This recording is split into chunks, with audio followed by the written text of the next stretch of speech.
Nous sommes la paracha Toldot, une paracha très intéressante. On va s'arrêter aujourd'hui sur un sujet qui n'est pas beaucoup abordé.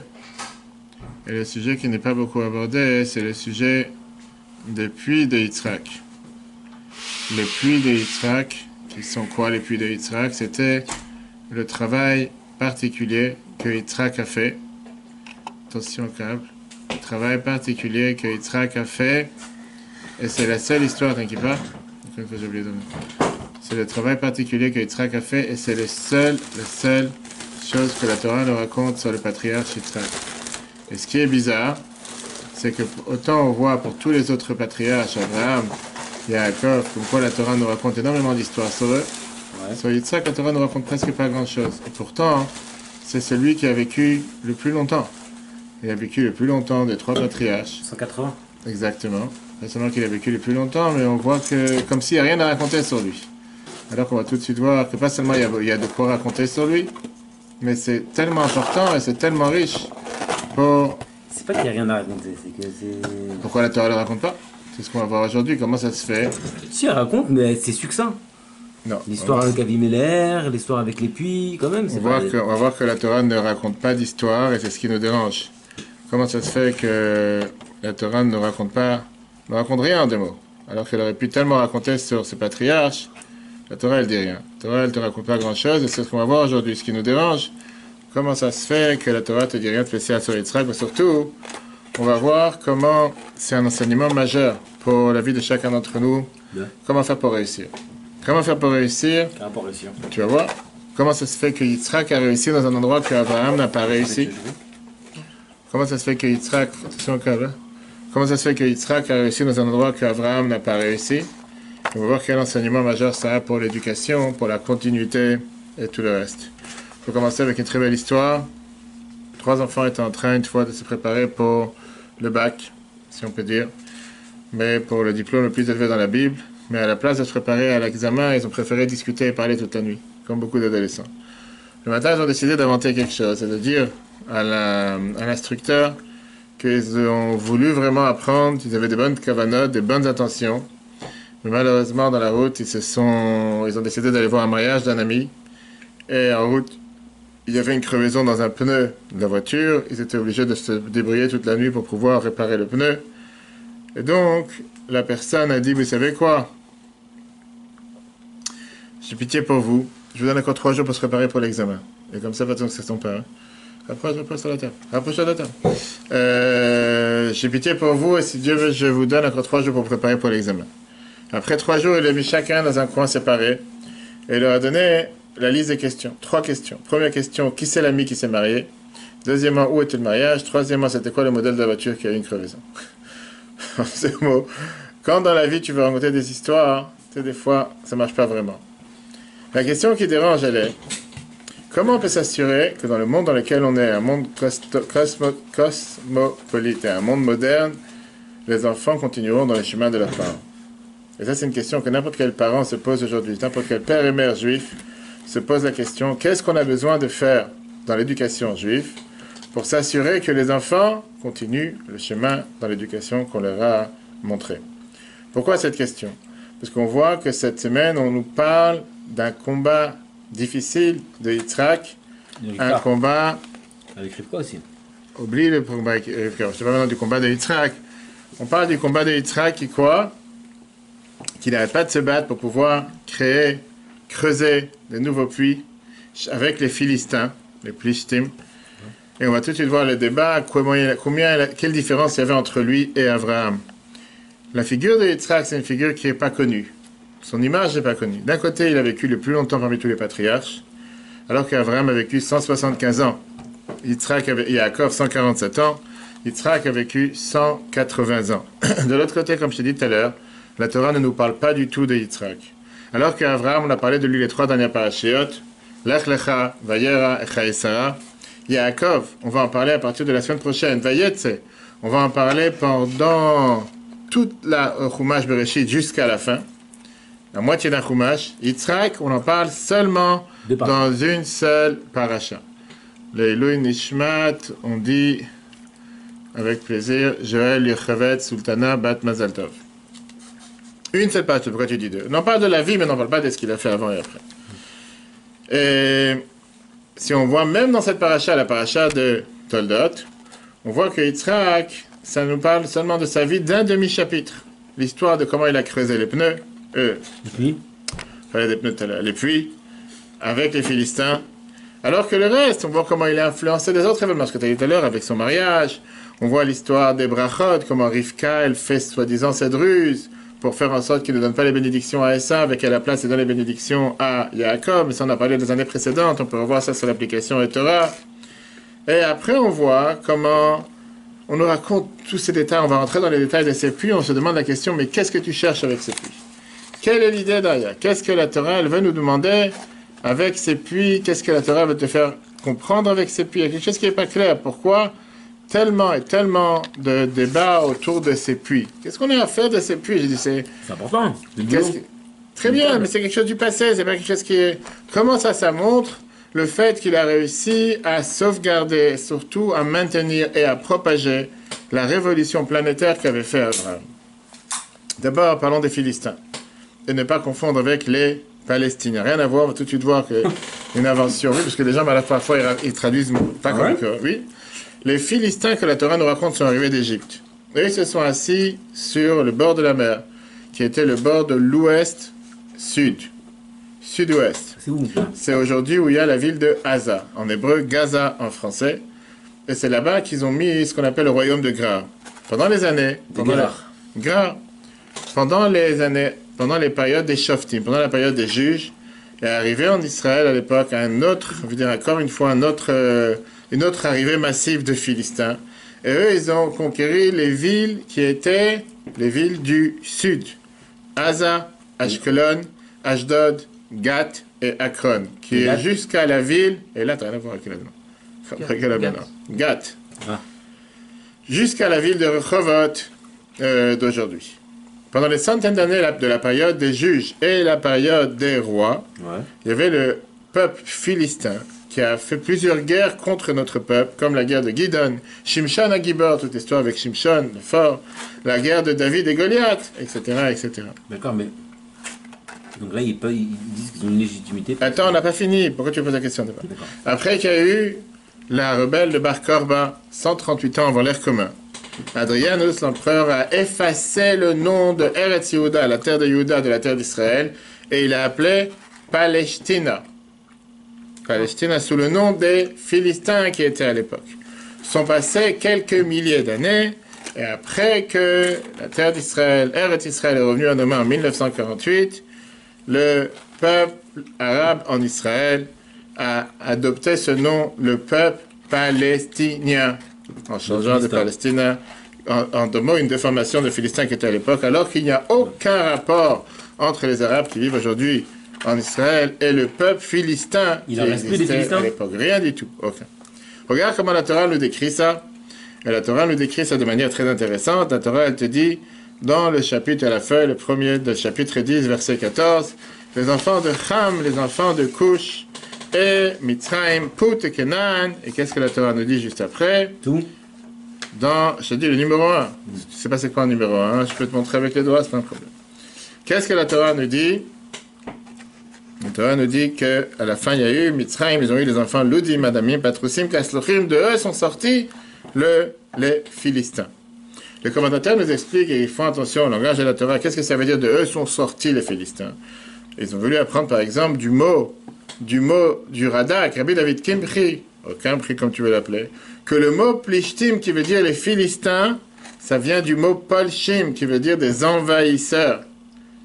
Puis le départ, qui sont sortis d'Égypte, qui appartenaient à l'époque à leurs parents. Ils sont partis en Israël pour se faire créer sur la terre d'Israël une autre terre. C'est pas quelque chose qui a commencé il y a 40 ans, 50 ans, 70 ans, 100 ans. C'est quelque chose qui est depuis le début des temps. Vient Ramban Nachmanit, qui est le commentateur de la Torah. Et il est écrit, qu'est-ce que ça veut dire le mot Plishtim, les Philistins? Il te dit, c'est le mot sur le nom de la terre, Plechet, Chilachaz, Yoshve, Plechet, qu'on dit tous les jours dans la tefila, dans Aziachir. Viens le Rada, comme tu vois, Rabbi David Kempri qui te dit que en se souvenant de cette chose-là des Philistins de la sortie d'Égypte. La terre d'Égypte, c'était une terre qui ne leur appartenait pas. La terre de Philistins, la terre de Plishtim, c'était une terre qui aurait pu leur appartenir, puis c'était à l'époque la terre de Canaan. Abraham, parallèlement à cette époque, Abraham, il est arrivé en Israël, il s'est installé à Hebron, on a vu ça la semaine dernière, pour voir sur l'application Torah. Cette terre, c'est une terre qui se trouvait du côté sud de la terre de Canaan, entre le royaume des Philistins de Grar et Hazar, et Sodome, qui était du côté est.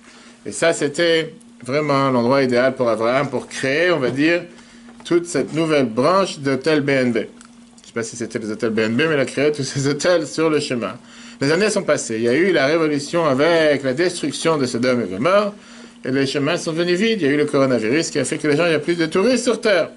Et donc Abraham, il a décidé d'aller vers l'ouest, qui était l'endroit où il y avait le royaume des Philistins à Grar.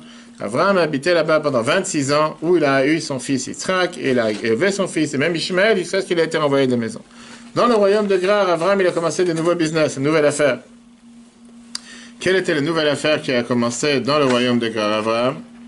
Il a commencé à creuser des puits. Quelle était l'idée de creuser des puits? Pourquoi il fallait creuser des puits? Pourquoi Abraham cherchait à creuser des puits? Parce qu'Abraham, il a créé d'abord cette société de forage en Seine-et-Marne, pour aller chercher des puits, des eaux profondes dans la terre, pour pouvoir dessus créer 3 nouveaux puits pour donner à boire. À l'époque, il n'y avait pas d'autres moyens, à l'humain et aux animaux, tout le bétail qu'il avait.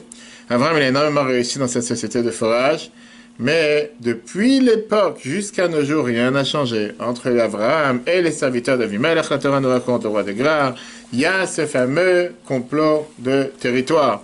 Et eux, ils disent que les puits ont été creusés dans le territoire de Grar. Et donc, alors qu'Abraham, ils n'avaient pas creusé dans Grar, ils avaient creusé à Beersheva, comme on va tout de suite voir, qui était en dehors du territoire de Grar. Il était actif du territoire de Beersheva. C'était la terre de Canaan. Dieu a promis la terre en Israël à Abraham. La terre que je te montrais, la terre qui va être la terre. Il n'y avait pas d'autre peuple à Beersheva. Peut-être qu'il y avait, mais ça ne leur appartenait pas. Avant l'époque, c'est la conquérir. Il y avait la guerre avec les rois, il a gagné, etc., etc. Les esclaves du roi Avimelech, ils ont volé les puits des mains d'Abraham. Abraham, il est parti voir le roi. Il a dit, écoutez-moi, cher ami, ça ne marche pas comme ça les choses.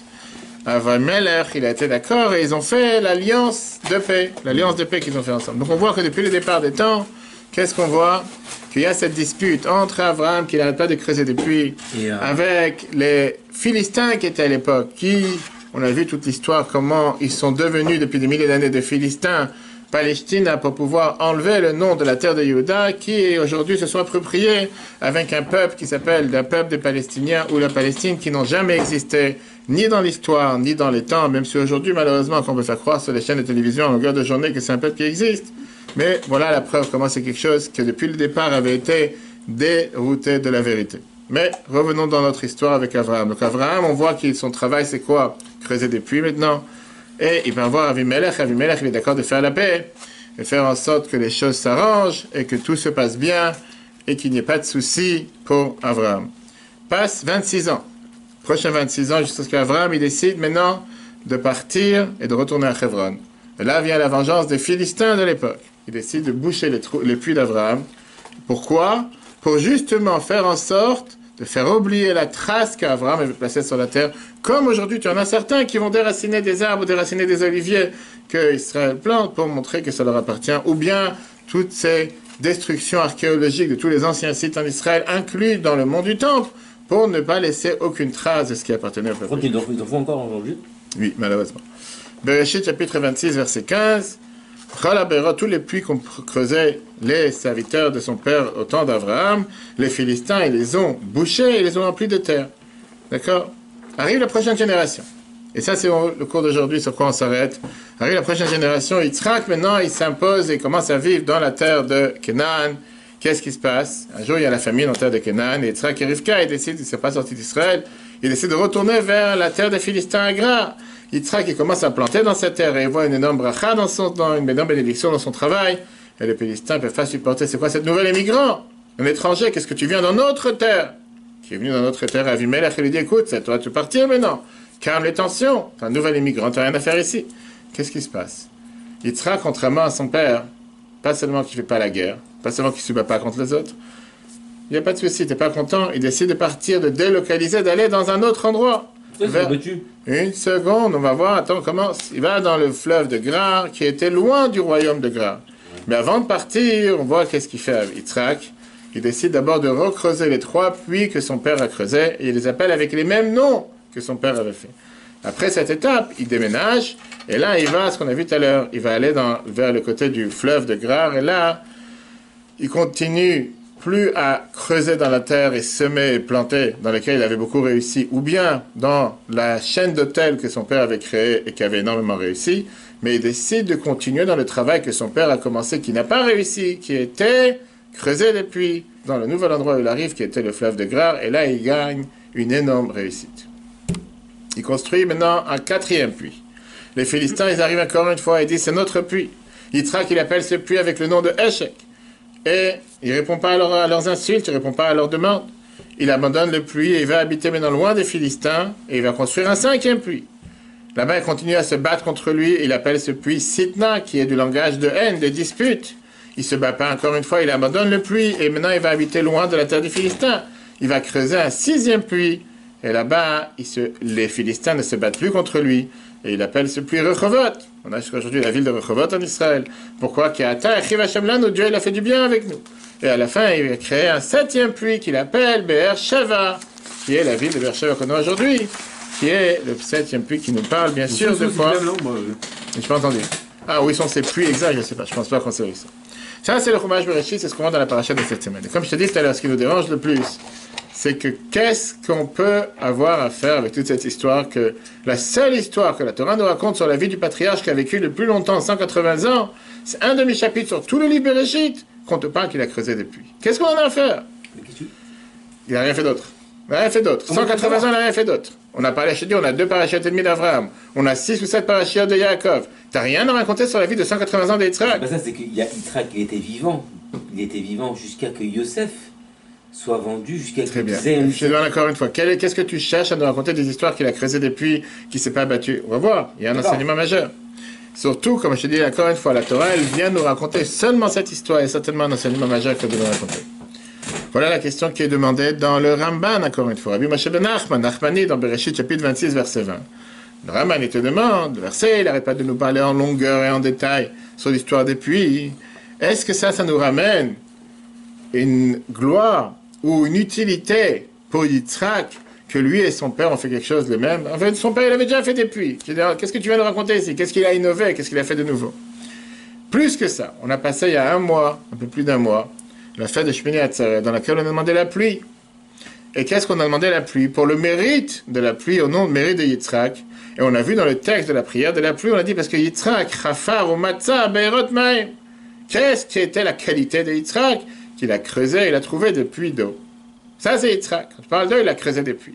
Ça à faire, rien d'autre à parler sur Yitzhak. Deuxième question. Pourquoi on voit que Yitzhak ne fait pas comme son père? Alors que son père, on voit qu'il se bat avec l'ennemi. Yitzhak, il baisse la tête, il ne se bat pas avec l'ennemi comme il a fait son père et au contraire. Il va dans un autre endroit. Dans l'autre endroit, il va continuer à encore une fois creuser un autre puits. Ils vont le reboucher, c'est pas grave. Dans un autre endroit, il va recreuser un autre puits. En fait, c'est la Suisse. Troisième question. Comment ça se fait que Yitzhak il réussit plus que son père?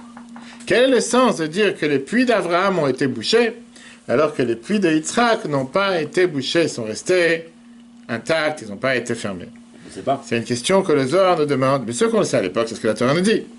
Et la Zohar, il vient et te dit qu'on parle beaucoup, on parle ici de quelque chose qui est beaucoup plus profond qu'une société de forage. C'est pas ça que Yitzhak a fait. D'après le Zohar, le fait que les puits d'Abraham ont été bouchés, ça vient te montrer sur la fin du projet de la vie d'Abraham. Qui veut dire, le fait qu'Abraham était le père du monothéisme, on en a parlé longuement dans le cours lundi soir, dans les cadeaux de l'humanité, du judaïsme à l'humanité. Le fait que les puits ont été bouchés, c'était le symbole que tous ceux qui se sont convertis pendant la vie d'Abraham, une fois qu'Abraham a quitté ce monde, ils sont redevenus avec leur idolâtrie comme était à l'époque. Il n'est rien resté des convertis d'Abraham. Ah ouais? La réussite des puits que Yitzhak a creusés, c'était justement la victoire de la révolution de la deuxième génération. Grâce au travail de Yitzhak, la révolution qu'Abraham avait commencé a commencé maintenant à avoir un impact sur la troisième génération qui était Yaakov et la suite, comme on va tout de suite voir. Ça, c'est ce qui est écrit dans les heures, regarde, Parashat Toldot. Quand les Philistins, ils ont rempli les puits avec la terre, toutes les nations du monde qui se sont converties par Abraham ont recommencé à faire l'idolâtrie. Le monde ne connaissait plus qui était Dieu. Est venu Yitzhak, il a recreusé les puits de son père, le monde a recommencé à apprendre qu'il y a un Dieu sur terre. Ça, c'est ce que les Zohar te dit. Rabbi Shimon Bar Yochai, il y a 1900 ans.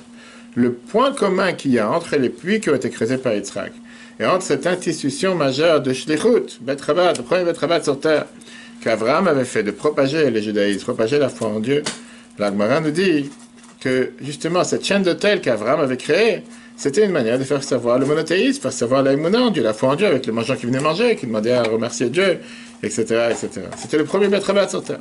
Abraham, il invitait les gens en plein désert, il fait très chaud, dans le Negev, et quand ils voulaient payer, il leur disait d'abord payez la note, remerciez d'abord à Dieu qui vous a donné à manger dans le désert. Ça, c'était le but d'avoir creusé des puits. L'eau, c'est un besoin fondamental qu'il n'y a aucune personne sur terre qui peut vivre sans eau. Chacun a le besoin de venir épuiser de l'eau et avoir de l'eau. C'est pour ça qu'Abraham a creusé là-bas des puits et il propageait des prospectus, il faisait de la publicité pour la croyance en Dieu.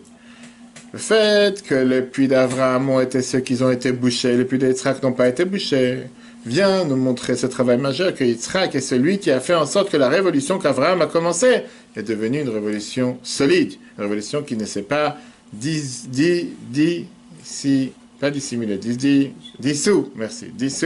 avec la suite. Et la question, elle est demandée, quelle était la manière de réussir? Quel était le secret pour Abraham, de Yitzhak, de réussir quand son père n'a pas réussi? Comment Yitzhak il était capable de réussir alors que son père n'a pas réussi? Vient le Ramban, Nachmanides. Nachmanides, il n'a pas d'explication logique, il n'y a pas d'explication basique, d'après le pshat. Le sens simple du verset, on n'a pas d'explication. Et c'est pour ça qu'il a dit qu'on doit expliquer ça de manière avec le midrash, avec le drash, qui sont... Pas le remède, le drash, c'est avec l'explication ésotérique qui vient te montrer la face cachée de la Torah. Il te dit que le but de creuser des puits, c'était pour être une source d'espoir pour les descendants qu'on va creuser à Jérusalem et qu'on va construire le Beth Amikdash de temps. Pourquoi? Parce que l'eau qui jaillit à travers que je creuse un puits, c'est comme la Emouna, la Gdusha, la sainteté, qui va jaillir à travers toute cette couverture qui cache la Gdusha, qui cache la divinité. Et c'est pour ça que le premier puits l'a appelé Eshek, qui veut dire qui s'est refermé, comme le premier temple qui a été détruit par nos ennemis. Le deuxième puits l'a appelé Sitna, la haine, qui vient montrer le deuxième temple qui a aussi été détruit. Le troisième puits l'a appelé comment? Rehovot. Rehovot qui veut dire qu'il est devenu large, que Dieu il a été large avec nous. C'est comme le troisième temple qui va être là de manière éternelle. Ainsi aussi dit les Kliyaka. Échec parce que le premier puits c'était une dispute entre eux. Comme le premier temple qui a été détruit à cause de la dispute entre les rois d'Israël et Yehuda sur la gouvernance entre Israël. Le deuxième puits a été appelé Sitna parce qu'il a été détruit à cause de la haine gratuite. Ça c'est Ramban et le Kliyaka, le père du Rabbi. Rabbi Levi Yitzhak, qui est un grand kabbaliste, Rabbi Levi Yitzhak Schneerson, il vient et te dit quelque chose d'encore intéressant. Il te dit que Yitzhak, symbole de la gvura, de la rigueur, de la dureté, vient symboliser des jours de jugement qui sont les jours de Tishri. Dans les jours de Tishri, il y a 4 jours centrales comme les 4 puits que Yitzhak a fait. On a dit qu'il y avait 7, 3 de son père et 4 que lui il a créés. Les 2 premiers puits dans lesquels il y a eu des combats viennent symboliser les jours de Rosh Hashanah dans lesquels le Satan il est en train de se battre contre nous. Le troisième puits, Rehovot, ça montre du jour de Kippour, dans lequel on sait que le Satan, il est absent. Il est abonné absent, c'est une des raisons dont on le sait, puisque Satan, c'est quoi Satan? Satan, c'est le compte numérique. Satan, c'est le compte numérique 364, alors qu'il y a 365 jours. De là, on apprend qu'il y a une journée dans l'année que le Satan est au chômage. Et donc ça, c'est le jour de Kippour. Le quatrième puits, Beersheva, où on a trouvé de l'eau, ça vient nous rappeler le jour de Hoshana Rabbah, dans lequel on termine les jours de Sukkot, et là, on est jugé sur l'eau. Ça, c'est une explication du père du Rabbi. Tout ça, ce sont des très belles explications, mais ce ne sont pas des explications basées sur le pshat, le sens simple du verset. Quel est le sens, comme j'ai dit tout à l'heure, de ce combat des puits, et pourquoi Yitzhak, il a eu une plus grande réussite qu'Abraham? Commençons avec une histoire qui s'est passée en Israël il y a exactement 14 ans.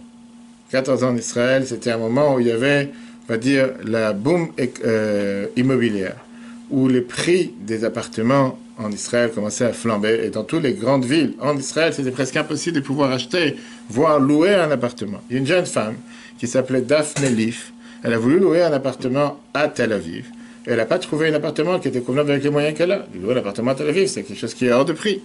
Elle a décidé de mettre une tente dans les rues de Rothschild, au centre-ville, tout le monde se rappelle. Et elle a dit qu'elle va commencer à habiter. Elle va commencer à habiter, c'est une histoire très connue. Daphne Leaf. Grâce à elle, il y a d'autres jeunes qui se sont amassés avec des autres tentes, comme on a ici des fois sous le périph', et jusqu'à ce qu'il y ait eu cette manifestation de l'immobilier, il y a eu plus d'un demi-million de personnes au Kikar Malchei Israël, le centre de Tel Aviv, qui étaient avec des tentes en train de parler, en train de protester contre le fait qu'il y a la hausse des prix immobiliers. Et qu'est-ce qui s'est passé? Est-ce qu'ils ont réussi, ces gens-là, tous ces demi-millions de personnes, à changer quelque chose et à pouvoir acheter un appartement, louer un appartement à Tel Aviv? Et qu'est-ce qui se passe avec les centaines de milliers de couples qui sont mariés après eux? Le gouvernement, il a fait ce qu'on appelle, il a décidé d'ouvrir pas une enquête, d'ouvrir une commission Trachtenberg qui leur a donné, on va dire, quelques os de changement, comme tous les politiciens. Et comme ça, toute cette manifestation s'est estompée. Les étudiants, ils devaient retourner aux études et la routine, elle a repris le par-dessus tout. Chaque manifestation, chaque révolution qui commence avec grande force, ça peut éveiller beaucoup de colère sur la situation, ça donne beaucoup d'espoir à un changement, ça peut faire beaucoup de liens sociaux sur les réseaux sociaux, mais après, quand il se passe un tout petit changement, ça te fait oublier comment était dure la situation, la colère s'estompe et la vie continue. Et comme ça se passe avec chaque chose. Yitzhak, il avait exactement le même problème.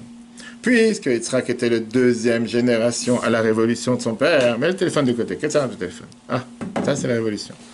Puisqu'il était en train de faire la révolution, de la suite de la révolution de son père, et le fait que les puits de son père, ils ont été bouchés, ça veut dire que toute cette grande révolution planétaire, le monothéisme que son père a créé, ça y est, ça s'est calmé, les gens, ils ont accepté ou pas accepté, il n'y a plus cet engouement, cet enthousiasme qu'il y avait au départ, même la colère contre la situation d'idolâtrie qu'il y avait au départ n'était pas tellement grande, et automatiquement, les puits qu'Abraham a commencé à creuser, qui avait creusé, ils ont commencé à se fermer. Qu'est-ce que Yitzhak fait pour pouvoir montrer comment réussir dans cette révolution? Il nous apporte ici la qualité que chacun de nous a besoin pour pouvoir réussir dans la vie de tous les jours, qui est un seul mot, la persévérance. Persévérance et cohérence. Son entêtement de réussir chaque matin de nouveau, sans ces fanfares du début. Combien de fois tu as des gens qui vont dire grandes organisations, grandes manifestations, on va faire une grande fête, on va faire, c'est comme on appelle ça en hébreu, bombast, ils vont faire des grandes choses, un shliach, il arrive dans une ville, il va ouvrir un grand bet rabat, et ça passe un an ou deux après, on n'entend plus parler. Il n'y a rien qui se passe, il n'y a aucune action, il n'y a aucune grande activité. Un grand centre communautaire, on a fait des grands événements, et après, ça se réduit à zéro. Yitzhak, il a montré, tu sais quoi, oublie-moi tout ça. Oublie tous ces grands bruits de grandes révolutions du départ, du début, les grandes colères, quoi que ce soit.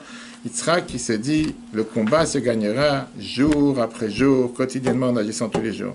La Torah nous dit, Yitzhak il s'est assis, il a creusé les puits que son père a commencé, et il les a appelés avec les mêmes noms que son père. Le travail d'Yitzhak était la persévérance.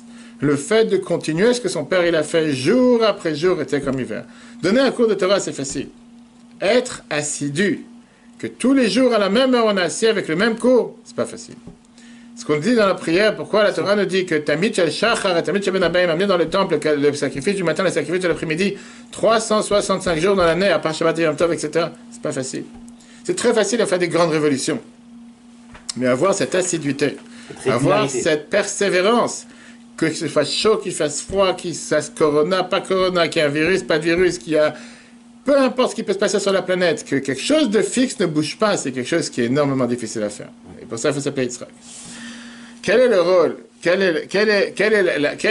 est l'enseignement que Yitzhak fait? Bien sûr. Qu'est-ce que c'est? Yitzhak, la Torah nous dit, Yitzhak n'est pas en train de se battre avec les ennemis. À la place de se battre avec les ennemis, c'est pas grave, t'as fermé un puits, on va construire un nouveau puits. Yitzhak, il n'a pas gagné cette victoire avec des guerres. Il a gagné avec la persévérance dans la cohérence, avec cette assiduité. Il a creusé encore un puits, et encore un puits, et alors? Mais Yaakov et Esav, ils aidaient à creuser ou pas? Non, c'était pas du tout leur travail, c'est pas du tout ce qu'ils ont fait, aucun rapport, c'était le travail d'Yitzhak. Ils n'ont pas creusé les puits, c'est pas les... Yaakov, il était un berger Yaakov, avec la vanne, etc. On verra ça la semaine prochaine. Attends, laisse-nous parler une paracha d'Yitzhak. Laisse parler une paracha d'Yitzhak. Laisse-le sa place. Yaakov, tu vas parler 6 parachutes pour lui. Yitzhak, comment il a réussi? Parce que Yitzhak, il s'est dit, tu pourras jamais gagner quelqu'un qui a une cohérence. Quelqu'un qui a cette persévérance, tu ne pourras jamais le battre. Les ennemis, à la fin, ils se sont fatigués. Alors que la cohérence d'Yitzhak n'a jamais arrêté. Ça, c'est ce que le Rabbeinu Bechai nous dit. Rabbeinu Bechai, il a dit pourquoi il a appelé ça avec les noms de son père. La Torah vient dire que c'était un grand mérite pour lui. Et ça, c'est un enseignement pour chacun d'entre nous de ne pas changer de la manière comme son père l'a enseigné, mais pas seulement dans le nom et la forme. Parce que même le nom, il n'a pas voulu changer. Et on voit ici l'enseignement pour nous aujourd'hui. La Torah, elle te dit que pas seulement que Yitzhak, Il a réussi avec cette persévérance dans la révolution que son père il a fait, mais il a continué à creuser encore un puits, un cran, un puits. Pourquoi? Yitzhak, il a fait passer le message qui est un message majeur. La persévérance dans quoi, nous? Persévérance dans la révolution que son père il a enseigné, le monothéisme. À une seconde, comment il a montré qu'il a réussi? Par ça que Yitzhak nous a donné le message, que par ça que tu t'habitues à faire quelque chose qui reflète la révolution de son père, automatiquement tu finis par y croire. Le fait de sortir chaque matin, de prier Dieu, de remercier Dieu, d'encourager les gens à le faire, chaque matin, comme on dit en anglais, day in, day out, jour après jour, c'est ça que tu vas faire réussir. Et d'ailleurs, c'est ça ce que la Torah nous fait passer comme message avec la halachot, avec la loi. C'est quoi la halacha? À part le mot que halakha veut dire marcher, avancer. La halakha, c'est quoi? C'est de te fixer un mode d'habitude qui fixe et qui conditionne ton comportement. En deux mots, la philosophie halakhique, elle est que quelqu'un, c'est quoi une personne qui se comporte d'après la Torah? C'est pas quelqu'un qui croit, mais c'est quelqu'un qui fait. Toutes les croyances et toutes les idéologies, parfois, peuvent s'estomper avec tout ce qui est la vie courante, avec tout ce qui est les grandes tempêtes et les grands vents, alors que des habitudes quotidiennes vont nulle part. Chaque matin, je me mets tefilin, chaque soir, je fais ma rive. On va tout arriver à la prière qui est instaurée, qui n'est pas rien. Ça vient refléter encore qui était ce personnage. La différence entre quelqu'un qui dit « je crois, monsieur le rabbin, dans mon cœur », mais quelqu'un qui se tape tous les matins et qui fait modéani, quelqu'un qui se tape tous les matins et qui fait ses brachot, quelqu'un qui tous les matins fait sa prière, et comme ça, chaque matin, été comme hiver, sans différence, le fait de s'habituer à faire quelque chose, ça transforme une personne. De la même manière que tu t'habitues à te laver les dents, c'est des choses qui ne peuvent jamais te quitter. Ça, c'est le message de Yitzhak. Le message de Yitzhak, c'est qu'il a passé cette étape qui est énormément importante pour pouvoir faire durer ce que son père n'a pas fait durer. Avec cette révolution planétaire, le monothéisme, le lien avec Dieu passe par des habitudes courantes. S'il n'y a pas d'habitude, le lien ne peut pas exister. À quoi ça correspond? La Gemara Brachot, page 8, nous raconte attention au fil. Qu'est-ce qu'il y a? Eh bien, attendez la porte. La Gemara nous raconte qu'il est arrivé en Israël un juif de Babel. Rabbi Yochanan lui a demandé qu'est-ce qui se passe à Babel, à Babylone. Il a dit que là-bas, les gens, ils ont une longue vie. Rabbi Yochanan, il a dit quoi? Il y a des gens âgés à Babel, à Babylone. Alors, c'est écrit dans la Torah, on dit dans les schémas tous les jours, le man, yirbu, yemechem, yibevenechem, mal adama, shenishba, shenavotechem, que les gens, ils auront une longue vie en Israël. Il a dit qu'à Babylone, il y a une coutume qui est faite, que tout le monde a l'habitude, c'est qu'ils vont à la synagogue tôt le matin. Rabbi Yochanan, il a dit, maintenant je comprends pourquoi vous avez une longue vie, parce que Rabbi Yeshua ben Levi, il a dit à ses enfants, venez tôt prier le matin, et c'est goula, c'est un bon signe pour, un bon augure pour avoir pour avoir une longue vie. Il y avait le premier qui se lève, le premier qui se lève. Oui, ça j'ai compris. Qui se lève, ok. Maintenant on va comprendre c'est quoi le secret de ce qui se passe ici. Le fait de vouloir avoir cette persévérance dans les habitudes fixes, c'est ça qui transforme notre vie en une vie réussie, une vie gagnante. Et ça, c'est le secret de l'approche juive. Et c'est pour ça que la récompense est le plus importante sur cette persévérance. Comme je t'ai dit tout à l'heure, quelle prière il a instauré Yitzhak, on a vu ça la semaine dernière? Mincha. Pourquoi Mincha? Alors que le matin, tu es plein d'enthousiasme, tu es excité, tu viens de te réveiller, tu es plein d'énergie. Pour les gens normaux. En général, si tu te lèves le matin fatigué, c'est que tu as un problème. Tu vas aller à l'hôpital. Quand tu te lèves le matin, tu es plein d'énergie, tu fais la prière Shacharit. Le soir, tu es tranquille. On dit peinard, t'as fini la journée, il n'y a pas au courir, il n'y a pas de rendez-vous, ni quoi que ce soit. Le plus dur, c'est quoi? C'est d'arrêter tout au milieu de la journée et faire mincha. De te poser, j'arrête le rendez-vous, j'arrête quoi que ce soit. Mais non, je vais faire mincha. Ça, c'était la qualité suprême de Yitzhak. La qualité de Yitzhak, c'était quoi? La qualité de Yitzhak, c'était quoi? C'est qu'il était capable en pleine journée, en pleine journée de faire en sorte quand tout est en plein chamboulement, il y a le bruit de tous les sens, il y a les c'est là de te faire une pause, de faire mincha. Le fait de se dire, chaque jour, au milieu de la journée, je m'arrête et je fais mincha. Maintenant, il y a un autre message que Yitzhak qu'il a voulu nous faire passer. Il y a des fois dans la vie qu'il n'y a rien de spécial. Corona, 8 mois, il n'y a rien. Il n'y a pas de synagogue, il n'y a rien. Il n'y a rien d'excitant qui fait en sorte que tu as envie de te lancer, tu as envie de prier, etc. Les gens te disent, il n'y a pas d'antisémitisme comme il y avait à l'époque, il n'y a pas de grande guerre, il n'y a pas de bouleversement international, il n'y a pas des attentats, il n'y a pas des choses qui font que quelqu'un peut se sentir, il faut absolument que je m'attache à la foi, que je m'attache à la... Rien de spécial. Voilà, c'est fini, moi, il n'y a pas de synagogue, les synagogues sont... Alors, qu'est-ce qui va faire que je vais continuer? Quelle est la différence entre aujourd'hui et il y a 1 mois, il y a 2 mois, il y a 3 mois? Bien sûr, on sait très bien que Mashiach, il arrive à chaque instant. Mais le défi le majeur, qu'on va tout de suite voir ce que le Rabbi nous dit, que Yitzhak nous montre comme message, le défi majeur de chacun d'entre nous, qui est juste avant que Mashiach arrive, c'est de savoir avoir cette persévérance. Savoir s'habituer à faire les choses de manière quotidienne. Pas un grand jour, j'adore ma femme, j'aime mon mari, je vais faire les grands cadeaux, je vais faire la grande fête. Et le lendemain, tu peux l'insulter tous les noms. Le fait d'être présent chaque jour, le fait de chaque jour être présent, faire ce que tu dois faire, montrer que tu t'intéresses à ta femme, à tes enfants, à ton mari, peu importe, que ce soit dans n'importe quelle chose, avoir cette persévérance est beaucoup plus important que les grands fanfares, les grandes fêtes et les grandes choses. Ça, c'était le message numéro 1 de Yitzhak. Rabbi continue en te disant, à part ce message de Yitzhak, il y a un deuxième message énormément important par rapport à l'éducation. Quel message par rapport à l'éducation? On ne peut pas éduquer quelqu'un, ou on ne peut pas éduquer nos enfants juste avec des bons discours.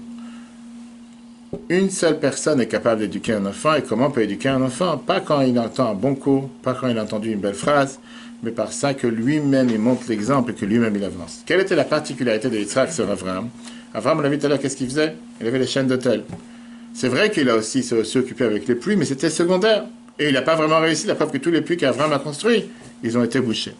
Quelle est l'idée de quelqu'un qui a des hôtels? En général, c'est d'influencer soi-même. En deux mots, c'est lui qui invite, c'est lui qui prépare à manger, c'est lui qui demande aux invités de faire les bénédictions, avant et après, comme on a vu avec Abraham. Abraham, il a influencé le monde avec la foi en Dieu. Mais il a fait ça lui-même. On n'a pas vu comment les gens, ils ont adopté ce qu'Abraham il a fait, et ils ont fait ça d'eux-mêmes. Ils n'ont pas pris part à la révolution. Ça, c'était la première étape pour propager le monothéisme.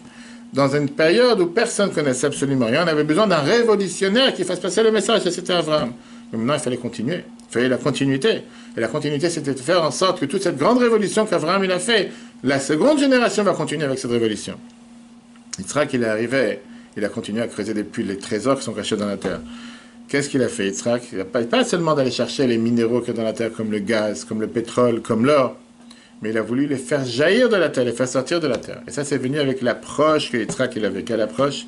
Alors que dans la Torah, on n'a aucun discours, écoute bien, entre Abraham et ses enfants. Aucun discours, à part la seule phrase qu'il dit quand il va dans la Kedat Yitzhak, Vayomer Avi, Vayomer Eneni, il dit à son père, je suis là. Mais à part ça, on ne voit pas de dialogue entre Yitzhak et ses enfants. La Torah n'arrête pas de nous raconter des dialogues qu'il y a entre Abraham et ses enfants. La Torah n'arrête pas de nous raconter des dialogues qu'il y a entre Yitzhak et Esav, quand Yitzhak il envoyer pour aller préparer à manger, et il lui donne les plus grandes bénédictions. On voit cette interconnexion qu'il y a entre le message qu'il fait passer pour les générations suivantes. On n'a pas vu ça avec Abraham, aucunement. Les Chachamim nous disent qu'ils savent demander des questions à l'Achik et son père, comme on a donné les longs cours qu'on peut voir sur l'application Torah. Comment prélever la dîme sur le sel et la paille, alors qu'on sait très bien. Alors qu'on sait très bien qu'on n'avait pas besoin de le faire, mais ça c'était la révolution que Yitzhak a fait. Si dans la génération d'Abraham, Abraham donnait le cours, et tout le monde était là en train d'entendre sans bouger, sans changer, sans se transformer, dans la génération d'Yitzhak commençait une nouvelle époque. Yitzhak il a réussi à faire en sorte que son fils Esav lui pose des questions, alors que Yitzhak il était aveugle. Yitzhak ne pouvait même pas voir avec ses yeux, il était limité dans sa manière de pouvoir influencer. Et à la place que lui puisse enseigner à son fils, il dit à Esav, raconte-moi ce que tu as appris à l'école. Et c'est comme ça qu'on éduque un enfant. Quand tu fais en sorte de donner à un enfant, de lui donner le pouvoir, de lui donner la force, de développer le bien qui est à l'intérieur de lui, que lui devienne associé à toutes ces bonnes choses. Pas quand tu es là en train de lui donner un discours, ça c'est bien beau, mais quand un parent il est assis à la table de Shabbat et il s'associe et il s'assure que son fils, lui aussi, ou sa fille, puisse raconter ce qu'il a appris à l'école. Quand tu amènes ton fils à la synagogue, et tu fais en sorte que lui aussi va commencer à prier, pas juste que tu l'amènes pour l'amener qu'il va tourner autour de table et commencer à jouer. Ou quand tu écoutes juste tes enfants qui te racontent qu'est-ce qu'ils ont fait aujourd'hui, comment s'est passée la journée, qu'est-ce qui se passe avec les invités, avec les amis, etc. La Chassidut nous explique ça, c'est deux types d'éducation. Il y a l'éducation de haut en bas, il y a l'éducation de bas en haut. La réussite d'Yitzhak s'est exprimée concrètement du fait qu'alors que Ishmaël, avec Abraham, était considéré un non-juif, Yitzhak est considéré d'après la halakha comme Yitzhak a considéré d'après la halakha comme un juif renégat, qui veut dire Esav, peut-être, pardon, pas Esav, pas Yitzhak, Esav qu'il avait de mauvaises qualités. Néanmoins, Yitzhak, il était capable de faire sortir le bien qu'il y avait à l'intérieur de lui. Et la preuve, regarde dans la génération suivante. Alors qu'Abraham n'a pas eu de satisfaction d'Ishmaël. Lui, on a vu que seulement quand Ishmaël est mort, quand on a dû l'enterrer, on a dit que Ishmaël a fait tchouva. Mais durant son vivant, on n'entend pas parler. La Gemara nous dit qu'il y avait une personne sur terre qui a fait Kibud Av, qui a respecté son père comme Esav. Ça on l'a vu tout à l'heure. Nimrod, il avait ses fameux habits pour aller chasser. Ces habits saints que Dieu lui avait donnés pour Adam et Ève au Gan Eden. Et que ces habits faisaient tomber les animaux qui étaient devant lui. Quand Esav, il a commencé à chasser, il a voulu mettre ses habits pour chasser. Mais il a décidé de regretter pour honorer son père. Il a mis les habits de côté chez Rivka dans l'armoire. Et il les mettait seulement quand il rentrait voir son père avec ses beaux habits au lieu d'aller chasser avec ces habits-là. Une fois qu'il a reçu les bénédictions, Esav, il est devenu en colère contre Yaakov. Néanmoins, il s'est retenu. Il a dit qu'il ne va pas faire de souffrance à son père et qu'il ne va pas toucher Yaakov dans la vie de son père. Qu'est-ce qu'on a vu avec Ishmaël? Ishmaël, dans la vie de son père Abraham, il s'amusait avec Yitzhak. Et si tu te rappelles le cours qu'on a vu il y a quelques semaines, après un des commentateurs, c'était quoi? Qu'il envoyait des flèches pour vouloir tuer Yitzhak devant la vie de son père. Alors qu'Esav, il n'était pas prêt à faire quoi que ce soit à Yaakov, tout autant que son père est vivant. Avançons les années, les générations suivantes. De la génération de Esav, des descendants de Esav, ont grandi les plus grandes figures du peuple juif. Esav qui représentait le peuple de Édom, Shemaya, Aftalion, Rabbi Akiva, Rabbi Meir, qui sont tous des convertis de la descendance de Édom, de la descendance de Esav. De la descendance d'Ishmaël, on n'a pas un seul converti. Tu n'as pas un seul converti aujourd'hui qui représente toute la lignée d'Ishmaël qui s'est converti, qui est venu un maître du peuple juif. Donc il n'y a pas de discussion sur le fait de l'avancement et la révolution planétaire qu'Abraham a fait, qui s'est refermé quand Abraham était vivant, alors que les puits de Israël ne se sont jamais refermés. Pourquoi? Parce qu'un enfant qui a goûté aux meilleures choses sur terre, il ne va pas arrêter de goûter éternellement à vie. Si on veut paraphraser tout ce qu'on vient de voir en une seule phrase, tout le temps que quelqu'un est seulement un récepteur, il ne va jamais changer. Quand il choisit de lui-même de faire un changement, là, automatiquement, ça a un impact profond à l'intérieur de lui, et ça vient refléter tout ce qu'il a pu apprendre et qui met ça en évolution. Donc, tout le temps que quelqu'un est en train d'écouter, tu ne sais pas s'il va changer. Quand il met ça en application, tu sais que maintenant il a été imprégné de son changement et qu'il va pouvoir le transmettre. Ça, c'est ce que Rabbi nous dit dans ce merveilleux Sikha, écoutez, Sikhot 15, page 194. Dernier paragraphe. La différence entre les descendants d'Abraham, Ishmaël, et les descendants de Yitzhak et Esav. Esav, il est considéré comme un Israël moumar, comme un juif renégat. C'est en fonction de leur travail. Abraham, il a travaillé de haut en bas, il a propagé la Emouna, même aux Arabes qui passaient, qui se prosternaient à la poussière de leurs pieds. Alors que Yitzhak, il a travaillé de bas en haut. Il a creusé des puits, il a enlevé la poussière, il a enlevé les pierres qui recouvraient l'eau qui était cachée dans les profondeurs de la terre. Et il a fait en sorte que l'eau, elle a pu jaillir à l'extérieur. Dans le sens profond, il a réussi à enlever la grossièreté qui cachait la Emouna qu'il y avait à l'intérieur de lui. Je crois qu'elle est jaillie sur l'extérieur. Ce travail, ce qui est qu'il a réussi à imprégner la société, ça dépend de eux et pas parce qu'ils ont reçu une influence d'en haut. Et le message, c'est pas seulement pour l'éducation des autres, mais c'est énormément important pour l'éducation de chacun d'entre nous. On ne peut pas se suffire avec les messages qu'on entend de l'extérieur. On doit avancer soi-même. Combien le Rabbi a demandé aux Shluchim? Apprenez la Torah pour vous-même. Rajoutez de la vitalité dans le service de Dieu. Priez vous-même. Quand tu travailles sur toi-même, tu fais des efforts toi-même, de bas en haut, tu es garanti de réussir. Si tu t'appuies sur les autres, comme un mouton, comme une brebis, ou comme un chien, quand la Torah le dit qu'il est attaché avec une chaîne, parce qu'il ne peut pas avancer de lui-même, tu es garanti de ne jamais réussir. Si tu vas avancer de toi-même, si tu vas travailler sur toi-même, si tu te prends en main, comme on dit, tu es garanti de réussir. Ça, c'était le message de Yitzhak.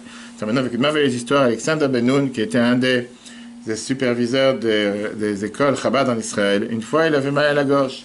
Puisqu'il a eu mal à la gorge, il n'a pas pu faire un discours devant ses élèves. Il a écrit au Rabbi une lettre en se plaignant que ça lui fait de la peine, alors qu'il est là pour parler avec ses élèves à longueur de journée. Là, il ne peut pas leur parler, il ne peut pas leur enseigner quoi que ce soit. Le Rabbi lui répond dans les Grottes Kodesh, volume 18, page 189.